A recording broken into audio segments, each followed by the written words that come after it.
Hallo meine Lieben, mein Name ist Julian und das ist der offizielle Kanal der Atheisten Österreich.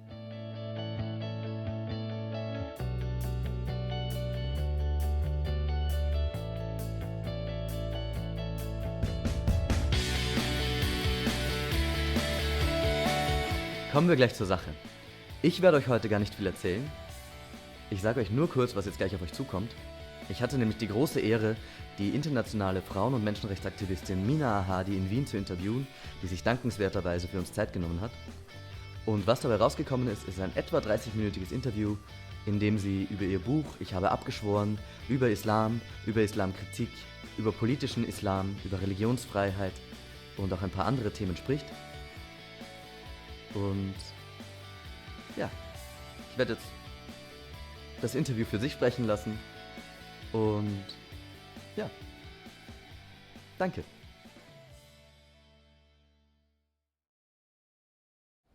Hallo meine Lieben, mein Name ist Julian und heute darf ich ein Interview führen mit Mina Ahadi, der Menschenrechtsaktivistin und Autorin des Buches Ich habe abgeschworen.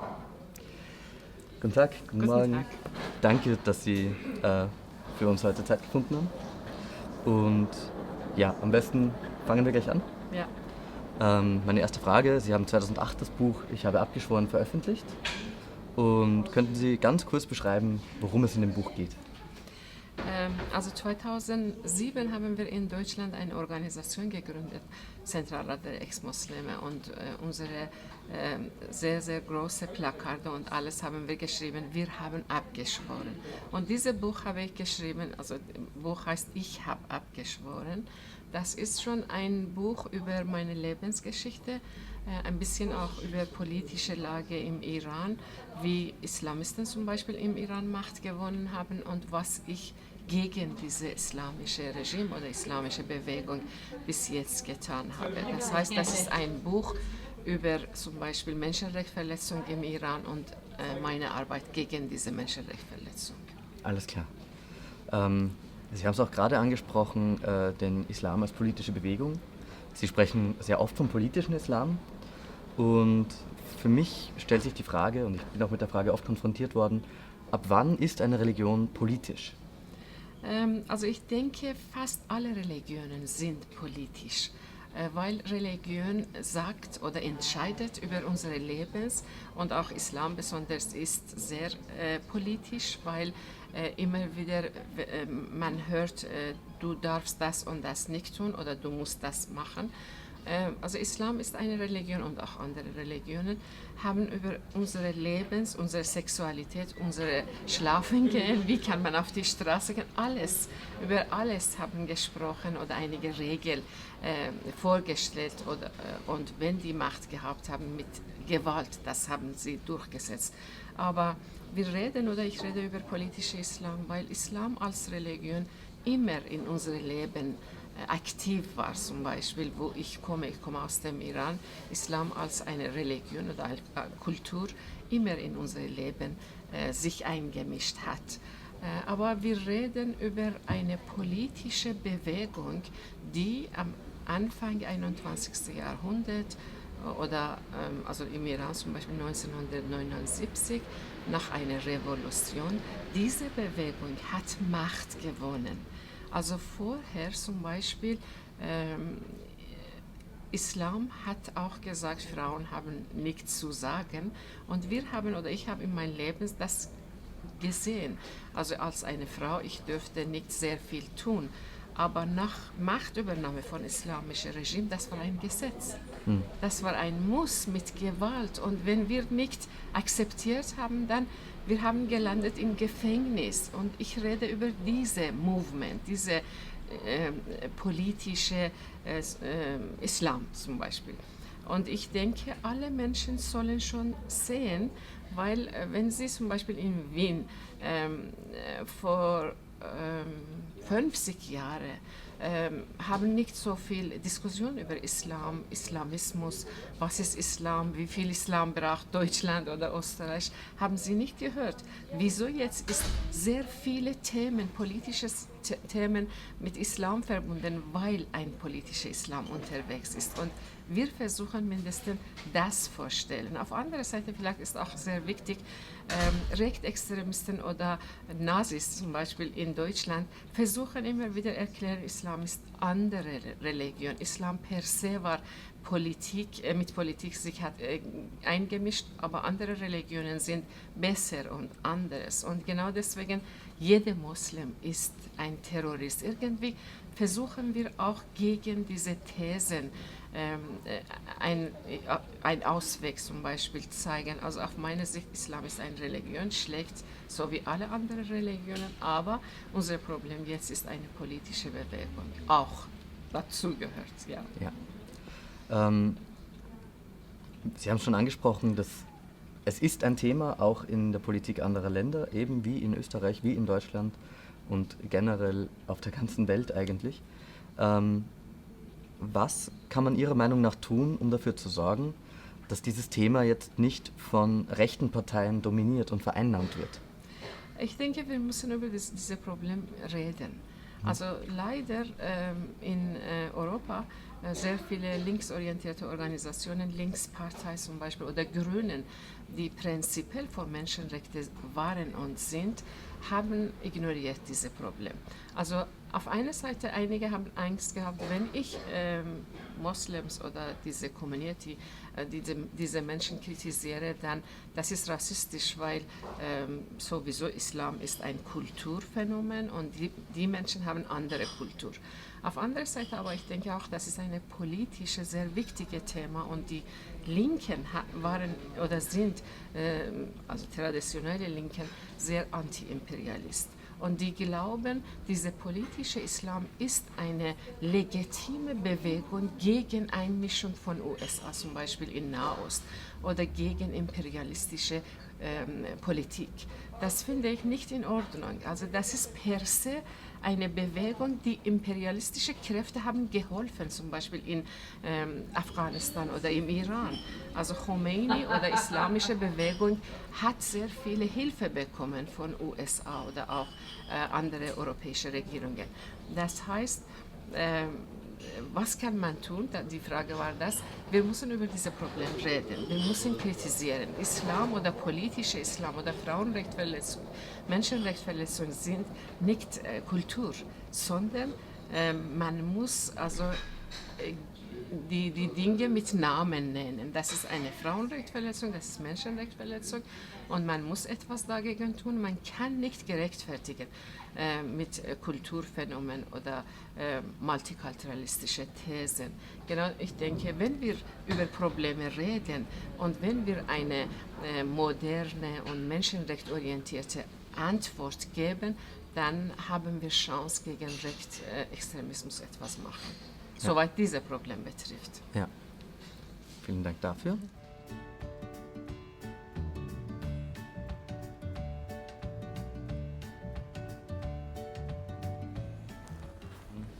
Genau, also Islamophobie ist eben ein Vorwurf, mit dem man sich als Kritiker oder Kritikerin des Islams sehr oft konfrontiert sieht. Ja. Und auch Sie werden oft mit dem Vorwurf konfrontiert. Und deswegen die Frage, gibt es den Punkt, ab dem Kritik tatsächlich zur Hetze wird, zu Islamophobie wird? Ich denke nicht. Ja, wenn man über Islamkritik redet, dann ich oder Ayaan Hirsi Ali oder sehr viele Menschen, so wie Hamed Abdul Samad, wir versuchen immer wieder erklären, erstens, Religion sollte Privatsache sein und privat bleiben. Und zweitens, wenn man über alle Religionen redet, man muss Möglichkeit haben, Menschenrechtsverletzungen oder Frauenrechtsverletzungen oder Hetze gegen Frauen und Homosexuellen und alles, was in alle Religionen gibt, kritisieren. Was wir machen jetzt ist, dass wir erklären zum Beispiel, Steinigung ist unmenschlich, Frauen sind gleich mit Männern und Islam ist schon als eine Religion gegen Frauenrechte und Menschenrechte und das ist nicht Hetze. Jetzt haben wir aber zu tun mit einer islamischen Bewegung, die versucht, jede Form von Kritik als Hetze vorstellen und gegen diese Menschen nicht nur Kritik ausüben, sondern Wir haben zu tun mit Mord, mit Hinrichtungen. Und ich sage immer wieder, also wenn ich mit einem Islamist habe ich eine Diskussion gehabt und wenn der Mann sagt, ich bin beleidigt, wenn Sie, Frau Ahadi, Islam kritisieren, dann sage ich bin sehr viel beleidigt, weil dieser politische Islam oder dieser Islam hat mein Leben so geändert und ich habe sehr viel gelitten. Mein Mann zum Beispiel wurde hingerichtet und ich bin sehr beleidigt. Ich bin beleidigt, weil als ein Mädchen dürfte ich nicht auf die Straße gehen und spielen. Und nachher habe ich sehr viele Elend gesehen und ich habe mit tausenden Frauen Kontakt gehabt, die wegen dieser Religion und auch politischer Islam sehr, sehr viel verloren haben und wir sind sehr beleidigt.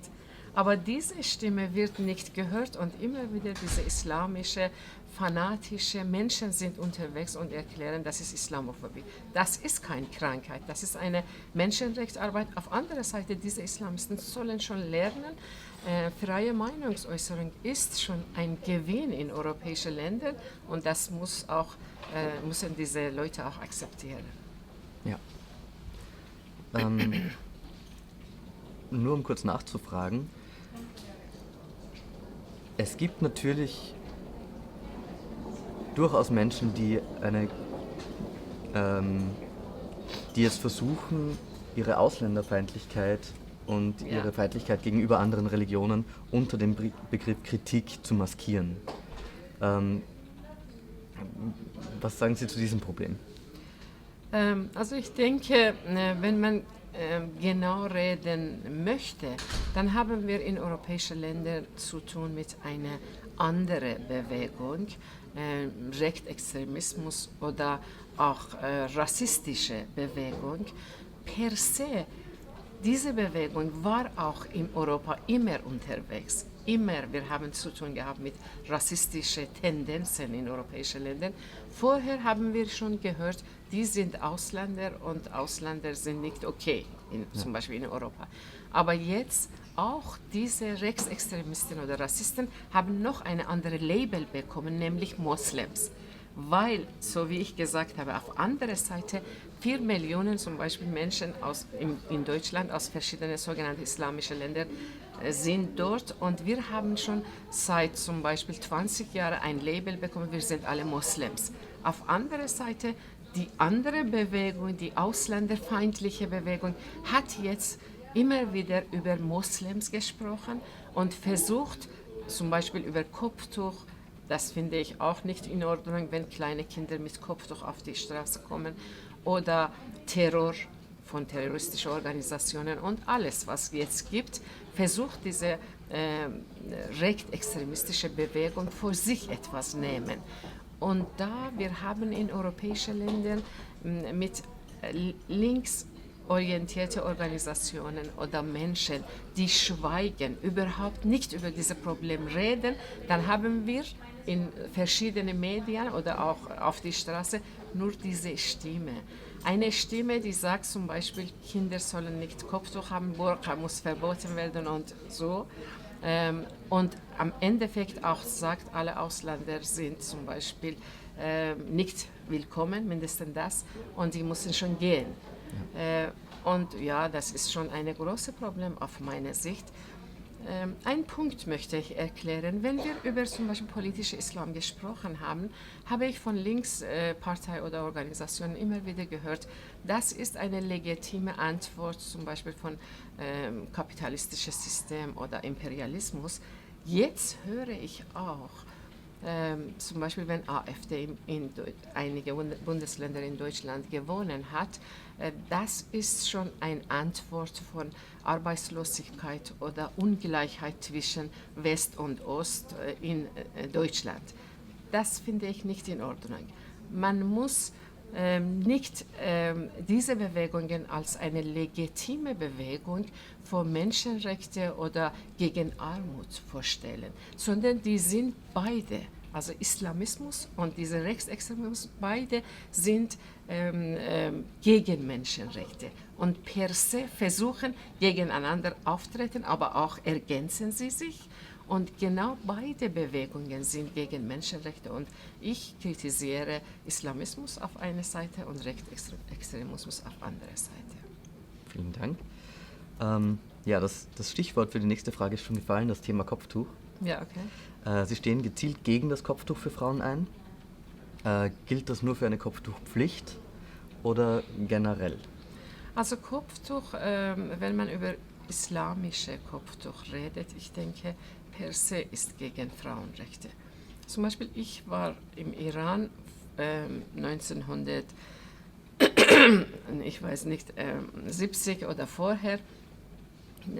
Vorher war eine andere Regierung im Iran und Kopftuch war nicht Zwang oder Gesetz. Aber ich war in einem kleinen Dorf und meine Familie war Moslem und als ich 9 Jahre alt war, ich sollte mit Chador auf die Straße gehen. Das ist nicht nur ein Kleidungsmodell, sondern mit sich hat sehr viele Probleme. Zum Beispiel, ich habe Chador getragen, ich durfte nicht auf die Straße gehen und spielen, ich durfte nicht einen Freund haben, ich durfte nicht laut lachen. Ich musste von A zu B schnell, zum Beispiel von unserer Wohnung bis meine Schule und dann zurück nach Hause. Alles war schon in meinem Leben eine Einschränkung. Und genau deswegen diese schwarze Chador für mich als ein Mädchen war verbunden mit sehr vielen Einschränkungen. Und auf anderer Seite, gestern habe ich in Wien auch eine Rede gehalten, habe ich das erwähnt, als Kind, du lernst, dein Körper ist ganz anderes. Irgendwie schmutzig, irgendwie, du hast keinen Kontakt mit deinem Körper, mit Änderungen und auch mit Gefühl, Lust, Sexualität. Alles wird irgendwie unter diese Chador versteckt und auch tabuisiert. Das ist schon ein Eingriff gegenüber allen Frauen.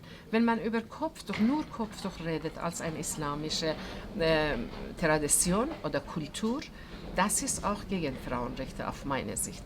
Aber ich als eine Frau oder als ein Mädchen habe ich nachher noch Schlimmes gesehen. Das war ein Gesetz und wenn wir nicht das akzeptiert haben, wir waren auf die Straße zum Beispiel, dann haben wir gesehen, auf einmal diese Männer mit Bart und Kalaschnikow waren unterwegs, haben Frauen geschlagen, weil zum Beispiel eine Frau ein bisschen Haare gezeigt hat. In laufender Zeit haben wir gesehen im Iran, das war ein großer Kampf zwischen Frauen und Regierung, zum Beispiel über Kopftuch. Ich nenne Kopftuch jetzt ist ein Symbol von politischem Islam. Und wo die unterwegs sind, zum Beispiel in Wien oder in Köln, versuchen sie zuerst Frauen unter Druck zu setzen.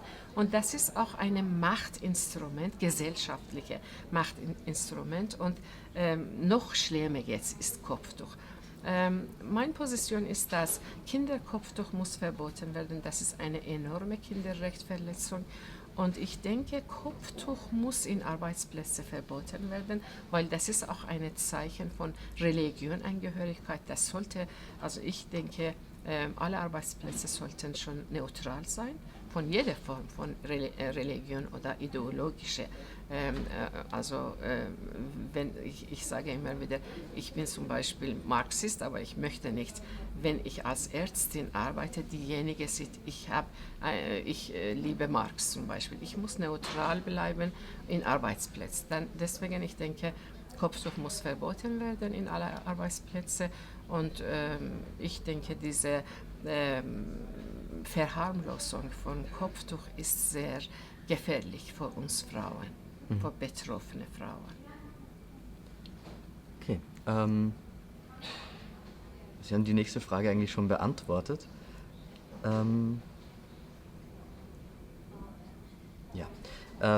Es gibt natürlich nicht nur im Islam religiöse Symbole, die am Körper getragen werden, also im Judentum zum Beispiel die Kippa.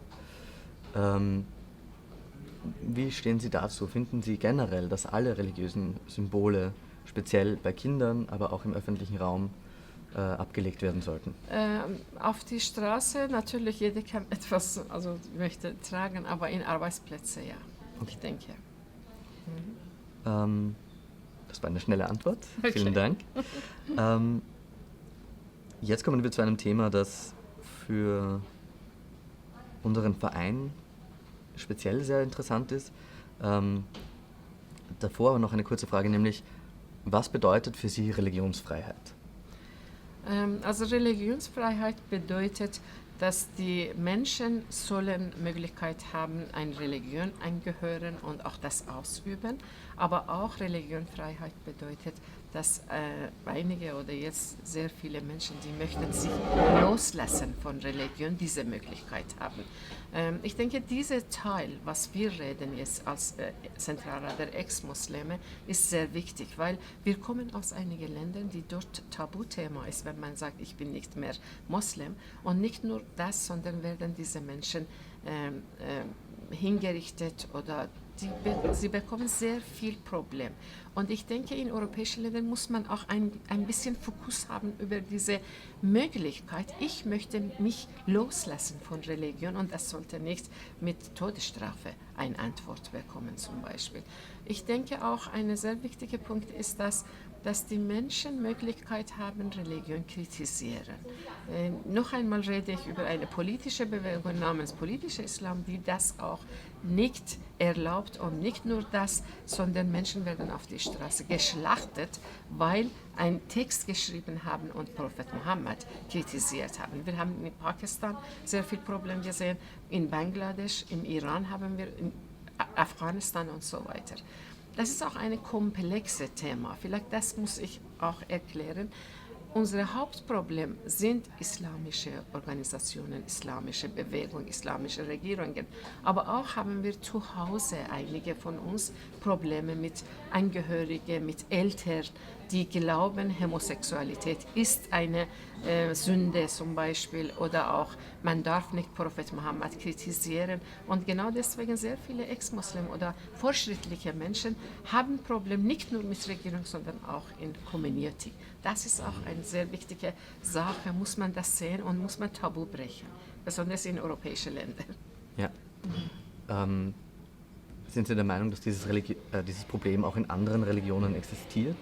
Ich denke ja, in alle anderen Religionen haben wir dieses Problem gesehen, aber in europäischen Ländern zum Beispiel war oder in West eine große Bewegung gegen Religion und sehr viele, also man kann schon auch sehen, sehr viele Bücher haben sehr viele wichtige Menschen geschrieben, haben Religion kritisiert und hier ist also nicht so Tabuthema. Zum Beispiel, ich sitze zu Hause, ich sehe einen Fernsehen und dann dort ein Mann oder eine Frau kommt und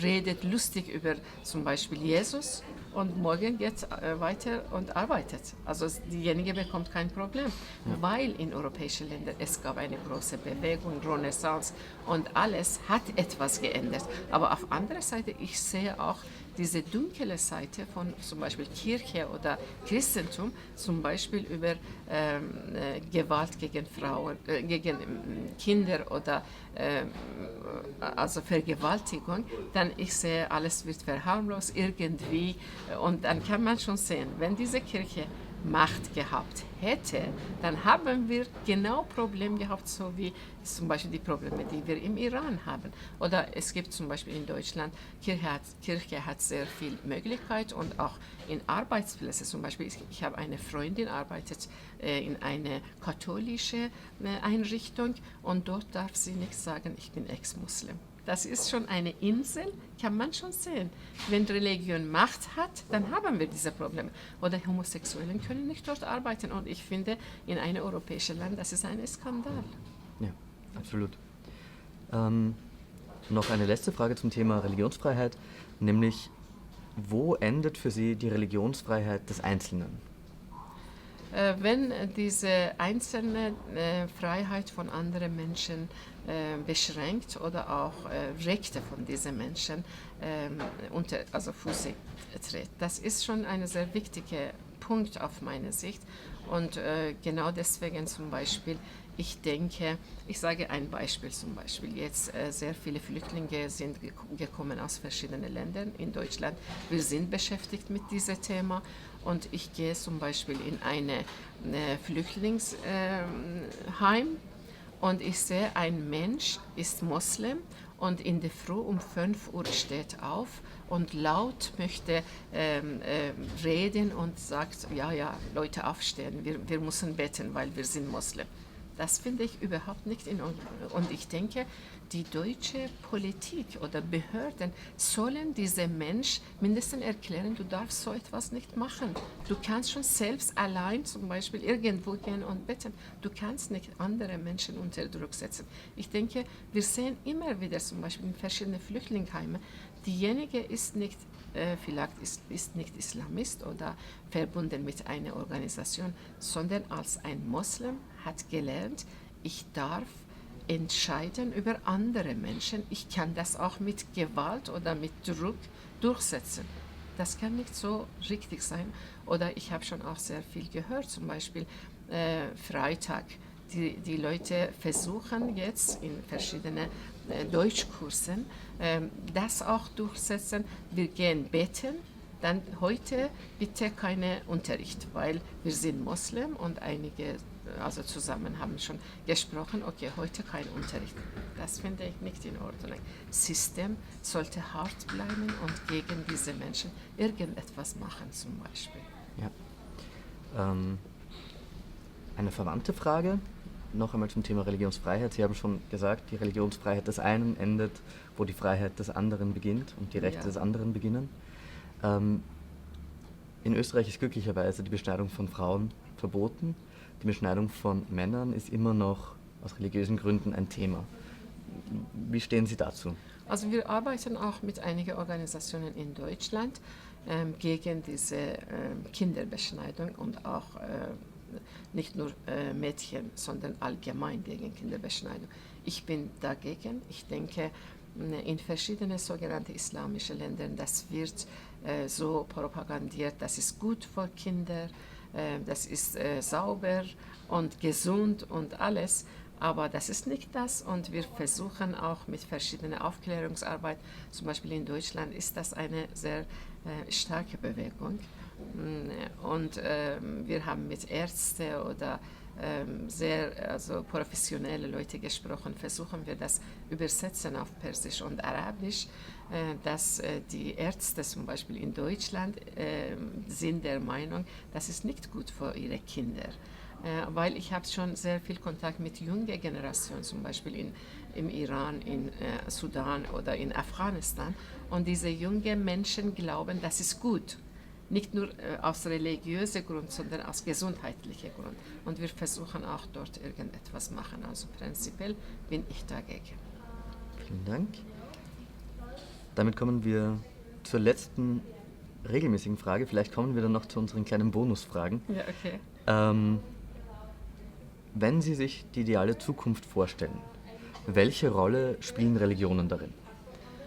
In einer idealen Welt, ich denke, Religionen sind Privatsache und nicht nur das, sondern Menschen, fortschrittliche Menschen sollen oder Organisationen oder überall sollen schon die Möglichkeit haben, auch Religion, wenn eine Privatsache ist, das kritisieren.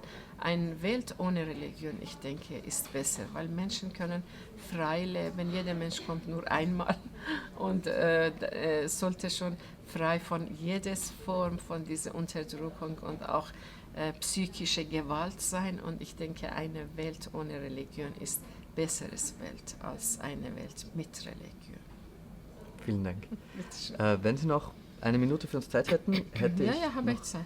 Wunderbar, vielen Dank. Genau. Ich habe noch 2 kurze Fragen, eventuell eine Nachfrage, je nachdem. Wir als Atheisten und Atheisten Österreich werden oft mit dem Vorwurf konfrontiert, Atheismus sei doch auch nur eine Sekte. Was ist Ihre Meinung dazu? Ich höre auch immer wieder, das ist eine andere Religion oder irgendetwas, aber ich kenne mich nicht sehr gut aus, wie viele atheistische Organisationen weltweit gibt, besonders in europäischen Ländern, und wie diese Organisationen arbeiten. Aber ich denke, das ist auch ein Eingriff gegenüber Menschen, die Religion kritisiert haben oder auch irgendwie abgeschworen haben. Ich finde, diese Bewegung, atheistische Bewegung, ist sehr wichtig, weil das ist schon eine Form von Kritik und auch besonders, so wie ich gesagt habe, in unseren Ländern, die Ex-Moslems oder Menschen, die Islam abgeschworen haben, in meinen Erfahrungen habe ich gesehen, diese Menschen am meisten sind für Frauenrechte, Menschenrechte, für homosexuellen Rechte. Und irgendwie dieser Prozess in unser Leben, in mein Leben war auch so. Wenn ich Auseinandersetzungen gehabt habe mit Koran, mit Islam, dann habe ich eine andere Welt gesehen. Alle Menschen sind gleich, Nationalität ist nicht wichtig, Grenze ist nicht wichtig. Irgendwie habe ich das Gefühl, das ist verbunden. Vielleicht mag sein, einige Atheisten sind auch sehr nationalist, aber soweit ich gesehen habe, diese Menschen sind frei von jeder Form von Dogmen und das finde ich schon ein Gewinn für Menschen weltweit. Oder wir müssen schon versuchen, atheistische Organisationen oder Ex-Muslim-Organisationen, wir müssen schon versuchen, uns sehr viel durchsetzen oder organisieren für Freiheit, für freie Meinungsäußerung, gegen jede Form von Menschenrechtsverletzung. Und das muss verbunden werden mit dieser Menschenrechtsarbeit und dann haben wir bessere Chance, ich denke. Aber ich habe bis jetzt gar keine Organisation gesehen in Deutschland, atheistische Organisationen, die so wie Sekte sind. Meine Kritik ist in Deutschland gegenüber einigen atheistischen Organisationen, sie mischen sich nicht ein in politische Debatte und besonders die machen nicht gegen politische Islam irgendetwas und das ist meine Kritik. Ich habe jetzt eine kurze Nachfrage dazu. Ich war mir nicht sicher, ob ich sie stelle, aber jetzt muss ich sie fast stellen. Es gibt in Österreich Bestrebungen, den Atheismus in den Rang einer Religion zu erheben, auf rechtlicher Ebene. Halten Sie das für sinnvoll oder? Nein, also ich denke, das ist nicht gut. Ich habe schon gehört, zum Beispiel in Deutschland, Kirche hat sehr viel Möglichkeit und bekommt auch Subsid und Geld. Dann islamische Organisationen versuchen sich als eine Religionsgemeinschaft anerkennen lassen. Dann habe ich auch gehört, atheistische Organisationen haben auch versucht, so etwas machen, ja, das, also als eine Religionsgemeinschaft. Das finde ich nicht okay. Aber ich denke, man muss auch darüber noch viel reden oder diskutieren. Aber ich finde das, also ich habe schon immer wieder meine kritische Meinung geäußert in Deutschland gegenüber diesen Organisationen. Das finde ich nicht in Ordnung. Okay. Und jetzt unser allerletzter Fragenblock und dann möchten wir es auch nicht länger aufhalten.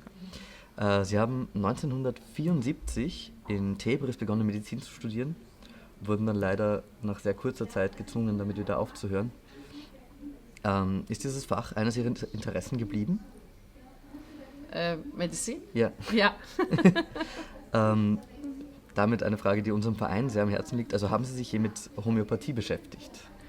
Nicht, nur in Deutschland habe ich schon etwas gehört und auch ich arbeite mit Giordano Bruno Stiftung und die sind schon aktiv. Ich habe einige Artikel gelesen, aber nicht sehr viel beschäftigt. Okay. Von dem, was wir bis jetzt so gehört haben, was ist so Ihr Eindruck von der Homöopathie? Negativ. Negativ, aber so wie ich gesagt habe, ich habe nicht sehr viel darüber studiert oder gearbeitet, aber ich denke, ich habe nur gehört einige negative Sachen und ich denke, das ist nicht so positiv, aber ich kann nicht sehr gut, also ich kenne mich nicht gut aus. Alles klar. Vielen Dank dafür. Wie gesagt, Mina Hadi, vielen Dank für das Interview. Autorin des Buchs Ich habe abgeschworen, internationale Menschenrechtsaktivistin. Ja, zum Abschluss möchte ich Ihnen noch ein kleines Geschenk von unserem Verein machen. Eine Mütze der Atheisten Österreich inklusive einem unserer Flyer, Dankeschön, sehr den Sie mitnehmen können. Ja, ich nehme mit, danke.